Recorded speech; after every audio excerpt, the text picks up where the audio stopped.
एक मुलाकात ऐसी शख्सियतों के साथ जिन्होंने दिया है अपने जीवन को एक नया मुकाम।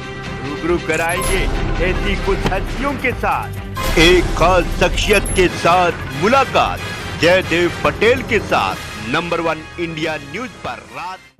नमस्कार, आप देख रहे हैं नंबर 1 इंडिया न्यूज। मैं हूं आप सभी के साथ जयदेव पटेल और आज एक खास शख्सियत के साथ मुलाकात प्रोग्राम में बात करेंगे। नया कानून क्या सच में भविष्य का निर्माण कर सकता है और वर्तमान को सुरक्षित कर सकता है। इसी उम्मीद के साथ एक नया कानून आ रहा है और वो पास हो चुका है विधानसभा में। कानून परीक्षा में नकल कसने के खिलाफ है, नकल करवाने वालों के ऊपर नकेल कसने के लिए है। कानून कह रहा है कि जो भी अपराधी दोषी होगा उसे जांच में 10 साल की सजा होगी, अपराध गैर जमानती होगा।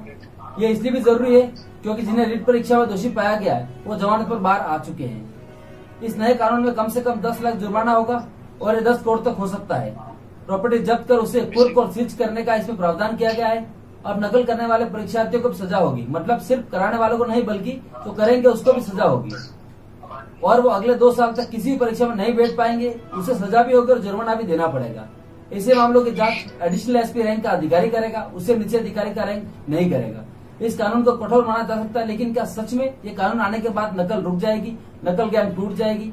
और उससे बड़ा सवाल है कि अभी जो नकल के मामले हैं, जेल में है या जमानत पर है, क्या वो भी इस कानून के दायरे में आएंगे या फिर वो जिन्होंने लाखों बच्चों के भविष्य से खिलवाड़ किया है या दर्जनों परीक्षाओं को मजाक बना के रख दिया है, क्या वो इस कानून से बाहर रहेंगे और जमानत के अंदाज में बाहर रहेंगे और सलाखों से भी बाहर नजर आएंगे? इसी पर आज का सवाल है कि क्या नकल पर नकेल कसने वाला कानून प्रभावी होगा और क्या कानून से सुधरेंगे भविष्य के लुटेरे? इसी पर चर्चा करने के लिए हमारे साथ एक खास पैनल जुड़ गया जिन्हें आप देख पा रहे हैं। सुप्रीम कोर्ट के अधिवक्ता संजय के चड्डा, विजय प्रवक्ता अशोक सिंह शेखावत और कांग्रेस प्रवक्ता अरुण शर्मा। आप सभी का बहुत बहुत स्वागत आज हमारे प्रोग्राम में। अरुण शर्मा जी, मैं आपसे शुरुआत करता हूँ। ये कानून तो बहुत पहले ही आ जाना चाहिए था, लेकिन एक कठोर कानून लेकर आए हैं। लेकिन आज भी हर किसी के जहन में सवाल यही है कि क्या इसे लागू करके जो गिरोह जो पनप रहे हैं, क्योंकि उनमें कई बड़े नाम शामिल है, क्या उसको वाकई में कंट्रोल किया जा सकता है?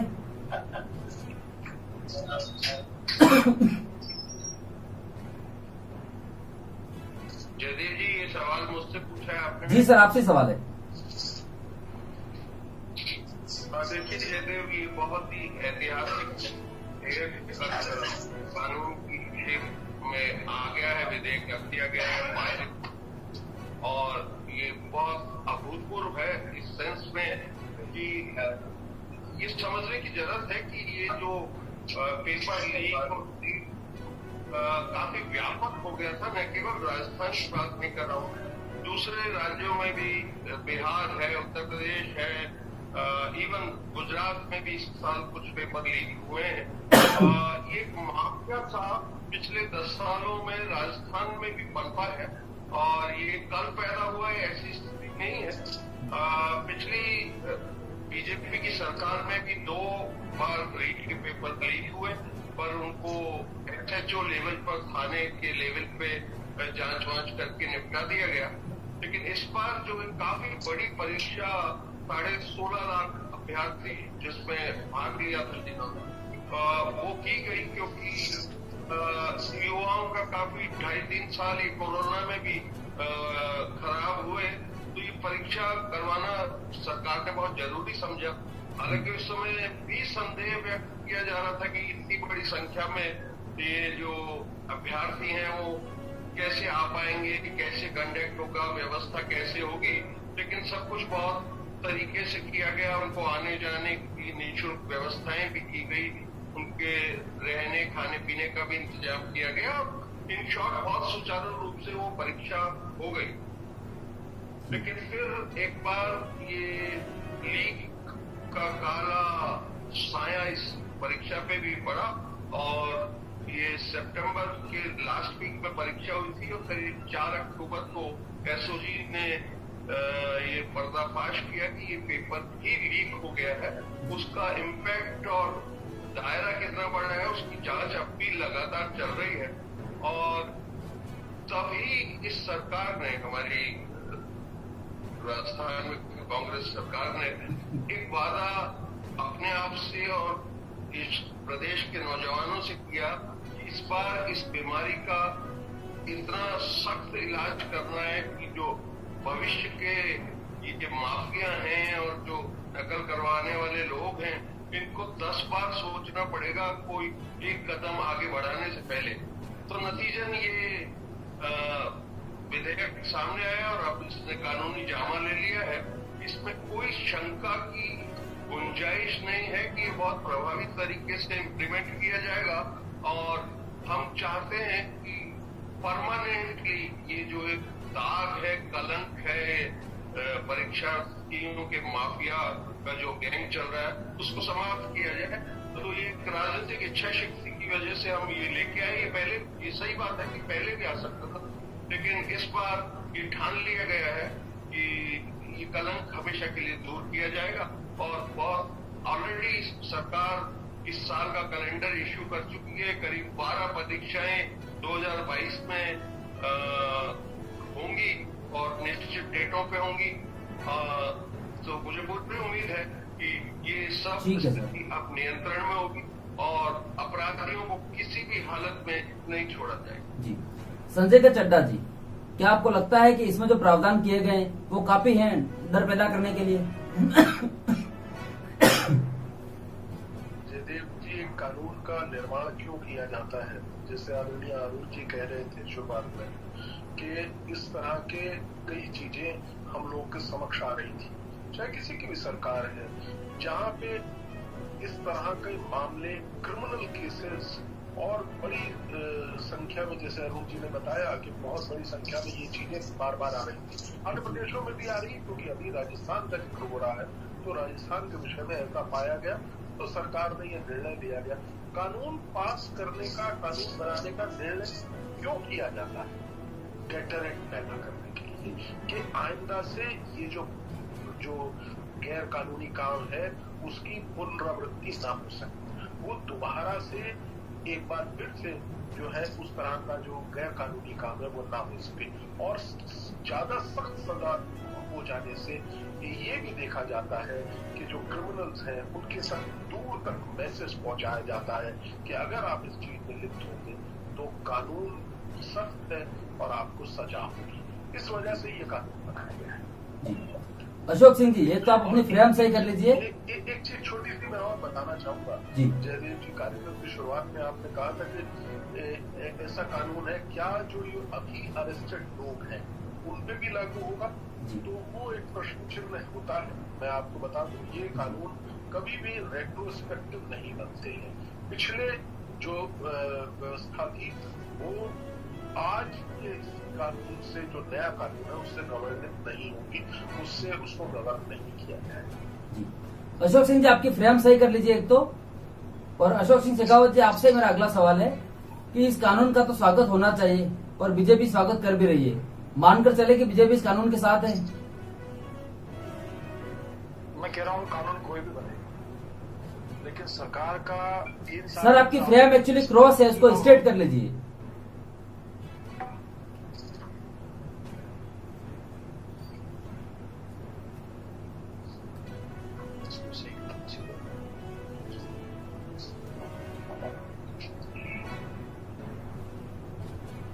अशोक सिंह जी, आप मुझे सुन पा रहे हैं? अब आ रही है आपकी आवाज, क्लियर आ रही है? जी सर, आपका कैमरा ऑन कीजिए और रेस्पॉन्स कीजिए सर। जी, ऑन रेस्पॉन्स कीजिए। अब सही है? जी सर, प्रॉपर है।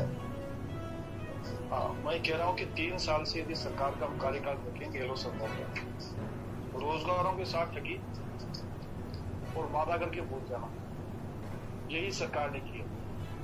क्या तो पेपर लीक होते हैं या संगठित रूप से उनको चोरी कराई गई। रीट लेवल में आप देखिए जी किस प्रकार से आपको संगठित रूप से उनको चोरी कराई गई, और चोरी कराने के बाद के अंदर वो तो देख लीजिए आप 2 दिन पहले, अभी मेरे को लगता है ऐसा हुआ ही नहीं होगा राजस्थान में जो नहीं हुआ स्पेशल रूप से। अब इसके आड़ में कानून लेके आगे अनुचित संसाधनों को कैसे रोका।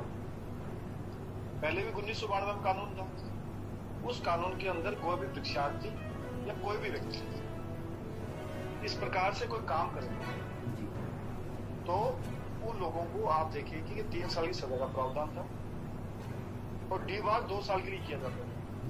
अशोक जी, कैमरा ऑफ हो गया आपका। कानून के अंदर वो है, तो ये कानून इस बात की तो खत्म। अब दूसरी ये बात आती है कि इस प्रकार के जो लोग, जो संस्थान है, प्रबंधन करने वाले हैं या कमेटी के रूप में लोग आ रहे हैं या जो इसके अंदर बड़े गिरोह के रूप में लोग हो रहे हैं, उन लोगों को उनकी संपत्ति को जब्त करना और आगे उसकी कुर्की करने की कार्रवाई करना। कुर्की की कार्रवाई के लिए कौन सी कुर्की कार्रवाई होगी? जिस पेपर से आउट करके या लीक करके या किसी दूसरे साधन से कोई संपत्ति खरीदी गई हो, चल चाहे अचल संपत्ति, पहले वाली नहीं है। और इस संपत्ति की पूर्व अनुमति किससे होगी? सरकार से। सरकार अनुमति देगी तभी आप उसको अधिग्रहण करोगे, मतलब इन्वेस्टिगेशन के एजेंसी के पास में कोई पावर नहीं होगा कि आप उससे पहले आप काम कर सकते हो। एक तो ये बात है। दूसरा, यदि ये कानून पहले ले जाते शुरू में और रीट में जिस प्रकार से सरकार स्वयं इन्वॉल्वमेंट थी, इन लोगों की जमानत नहीं होती। जारोली जैसे आदमी माध्यमिक शिक्षा बोर्ड के जो अध्यक्ष रहे हैं, परासर जैसे आदमी जो स्टडी सर्किल से जुड़े हुए हैं राजीव गांधी से, जो कांग्रेस को जो चलाने वाले थे, चंदा इकट्ठा करके अपने केंद्रीय नेतृत्व को देने वाले थे 500 करोड़ रुपए, वो लोग तो आज भी पीछे हैं। तो किसके लिए लेके आए आप तो पहले वाले जो कानून थे यूपी में आप देखिए, नेशनल सिक्योरिटी एक्ट और वहां का जो प्रचलित कानून है उसी के अनुसार उन्होंने कार्रवाई करी, लोगों की संपत्ति को अटैचमेंट किया और बुलडोजर भी चलाई। राजस्थान के अंदर क्या किया? कुछ भी नहीं किया है, वाहवाही लूटे। हमने ऐसा कानून लेके आ गए। 15 के लगभग वैकेंसियां हैं जो किसी न किसी कारण से रद्द हुई है और पेपर लीक हुए। और अभी अरुण जी ने कहा कि बीजेपी की गवर्नमेंट के समय 2 बार पेपर लीक के बाहर आए, नहीं लीक हुए, मतलब असत्य का। हमारे पूर्व जो शिक्षा मंत्री थे देवनारायण साहब का, हमारे समय नहीं हुआ, एक भी पेपर लीक नहीं हुआ। मतलब कौन सी कहानी के लिए क्या लीक हुआ है? मतलब रीट का नहीं लीक हुआ, उसका भी दुष्प्रचार कर रहे हैं। कांग्रेस किस प्रकार का प्रचार कर रही है अपने लोगों को बचाने के लिए? कानून ले, लेकिन हम कानून में आपकी विसंगतियां बता रहे हैं। इन कानून के अंदर ये विसंगतियां थी और उन विसंगतियों के ऊपर हमने चर्चा भी की विधानसभा के अंदर। अब ये कह रहे हैं कि फिर एक और बताऊं आपको, डीबार जो किया 2 साल के लिए और 3 साल के लिए वो जेल में रहेगा और जेल में बैठ करके कि वो पेपर देगा कि जैसा हम बड़ा कानून लेके आ गए। और मैंने बताया कि संपत्ति का अधिग्रहण कैसे होगा, किससे पूर्व अनुमति लोगे, और आपके एक एसीपी रैंक के आदमी को बिठाया कि साहब उसकी वो जांच करेंगे। रीट के मामले में क्या एसओजी और same to same ACP rank के आदमी को उठाया है? क्या राजस्थान आपके सरकार के बड़े बड़े जो लोग बैठे हैं उन पर जांच करेगी? क्या नहीं करेगी? इसमें यह प्रावधान होता। इसके साथ साथ सीबीआई या ऐसी कोई एजेंसी जो राज्य सरकार के अंडर में नहीं आएगी, उससे भी हम इसकी जांच करें, इन्वेस्टिगेशन करवाएंगे। ठीक है सर, मैं आपका जवाब ले लेता हूँ। अरुण शर्मा जी रेस्पॉन्स कीजिए। जो सरकार खुद इन्वॉल्वमेंट में है इस रीट वाले पेपर में, तो इसको कैसे माना जाए कि ये जो बिल लेके आए हैं, विधायक लेके आए? एक और बात बताऊंगा आपको। आप ये देखिए, 1992 का जो कानून बना हुआ था, उस कानून को ही आप संशोधन करके आप ला सकते थे, लेकिन इनको ढिंढोरा पीटना था। हम नया कानून लेके आ रहे हैं, उससे जो पहले बना हुआ है उसमें आ सकता है। वो तो स्कूलों में, कॉलेजों में, विश्वविद्यालय यानी बोर्ड और विश्वविद्यालय में जो बच्चे एग्जाम देंगे, उन लोगों को इससे हटा दिया। चाहे वो पेपर चोरी करे हैं, कोई भी करे, चाहे स्कूल वाले कर दो, लेकिन उसकी संपत्तियां जब्त नहीं होगी। ठीक है सर, मैं आपका जवाब ले लेता हूँ सर। अरुण शर्मा जी रेस्पॉन्स कीजिए। देखिए, रेस्पॉन्स तो तब बनता है जयदेव जब किसी बात की गंभीरता हो, और इनकी गंभीरता साफ दिख रही है। इस बार क्या है, दिक्कत क्या है जयदेव, कि इनको कोई चुनावी और राजनीतिक मुद्दा बीजेपी को इस बार मिला नहीं। करीब 2-2.5 साल तो ने इस आश में बिता दिए कि ये सरकार गिरेगी, कैबिनेट का एक्सपेंशन होगा तो गिर जाएगी, राजनीतिक नियुक्तियां होंगी तो शायद गिर जाएगी। ये पूरी 2.5-3 साल इसमें गंवाए। फिर ये जो भी छोटे छोटे तिनके बहते रहते हैं नदी में, उसका सहारा लेने की कोशिश करते हैं। ये बड़ी हास्यास्पद बात है कि ये अब इस विधेयक का भी जो कि पारित हो चुका है, और विपक्ष में मौजूद था, इनने अपनी जो बात कही होंगी और कुछ उसमें संशोधन भी हुए होंगे, उसके बाद ये कानून बनता है। लेकिन जबकि पूरा राजस्थान, सब लोग इसका समर्थन कर रहे हैं कि बहुत अच्छी पहल है, और अभी हमारे डिटरेंट दूसरे पैनलिस्ट दोस्त ने बताया कि यही तरीका होता है कि दूर तक संदेश जाए कि अब चीजें आसान नहीं रही हैं और बहुत कठोर कार्रवाई होगी। यही सरकारों के हाथ में है, यही इच्छा शक्ति होती है। इनका ये सवाल उठाना कि 92 वाले कानून से काम क्यों नहीं चला रहे हो, मतलब ये कमाल की बात है। ये बिल्कुल उस तरीके का तर्क है जयदेव कि 1903 में कोई राइट ब्रदर्स थे जिन्होंने हवाई जहाज का आविष्कार किया, तो उनको लगा पहले कि गांव वालों का, मेरे गांव वालों का हक है, उनको पहले ये मशीन दिखाता हूँ। तो उसने एक्सपेरिमेंट किया, साहब ये मशीन थोड़ी दूर दौड़ेगी और फिर हवा में उड़ जाएगी। तो सारे गांव वाले हंसने लगे, ये बेवकूफी की बात है, कोई मशीन भी हवा में जाती है क्या। फिर लोगों ने देखा वो दौड़ी और हवा में चली गई।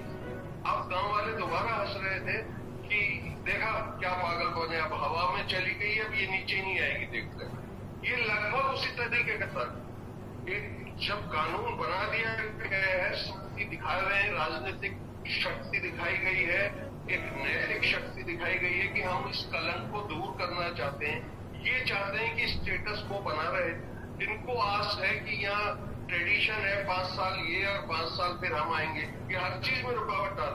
लेकिन राजस्थान कई मामलों में इस 3 सालों में एक नंबर पे रहा है। जैसे कई नवाचार हुए, शिक्षा के क्षेत्र हो, चाहे हेल्थ सेक्टर में हो, प्रबंधन हो महामारी का, किसानों के लिए अलग से कृषि बजट लाना हो, मतलब Mahatma Gandhi English medium school गरीबों के लिए जो पहले कभी सोचा भी नहीं गया था वो खोले गए हो, ये सब दर्ज हो रहा है।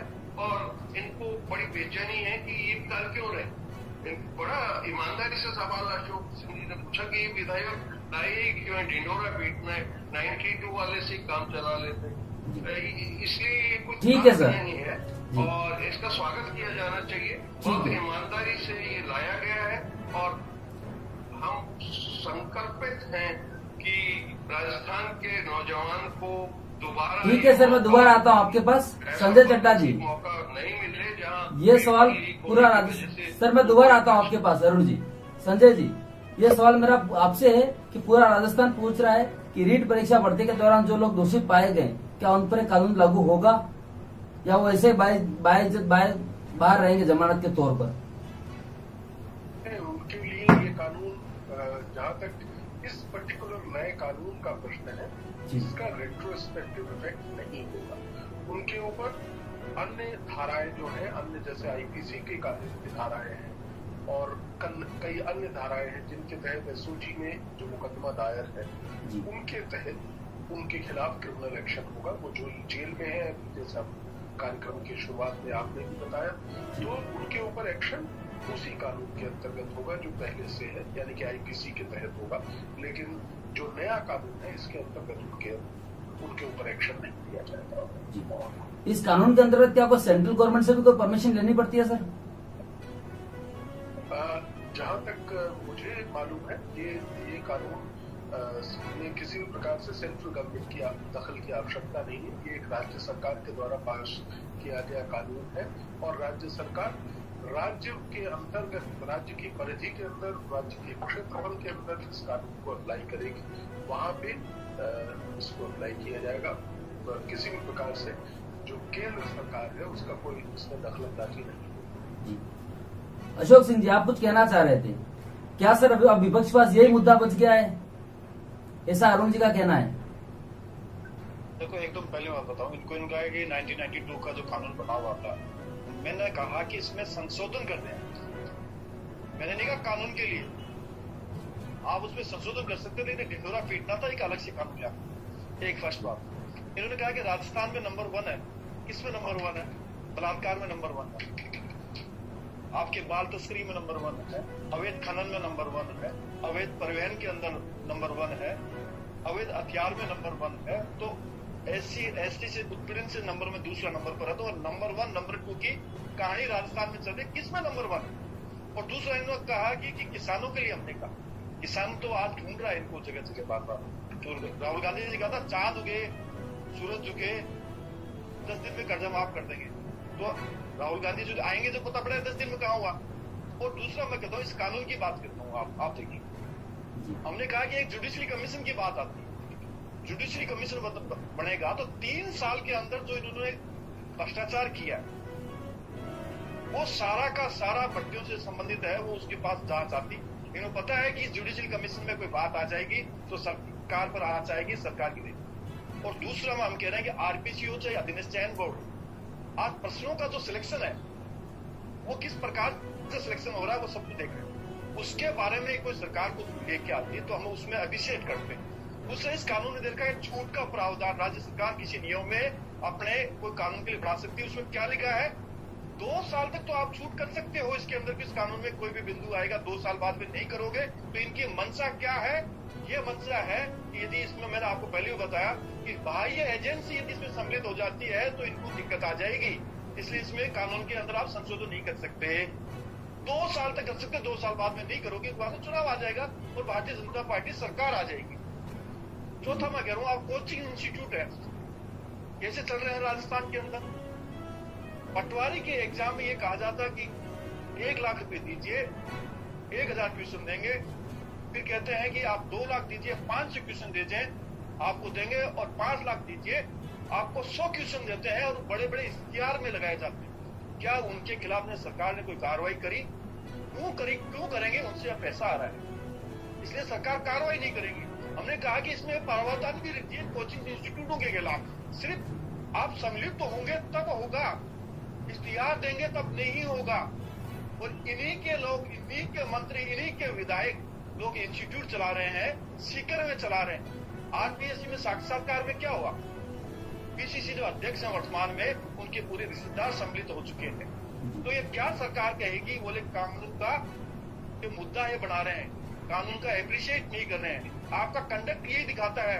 आपके सचिन पायलट बार बार में आपको आंख दिखा रहे हैं, आईना दिखा रहे हैं, उनकी आप सुन नहीं रहे हो। वो कह रहे हैं कि आप देखिए 2 दिन पहले क्या स्टेटमेंट आया था कि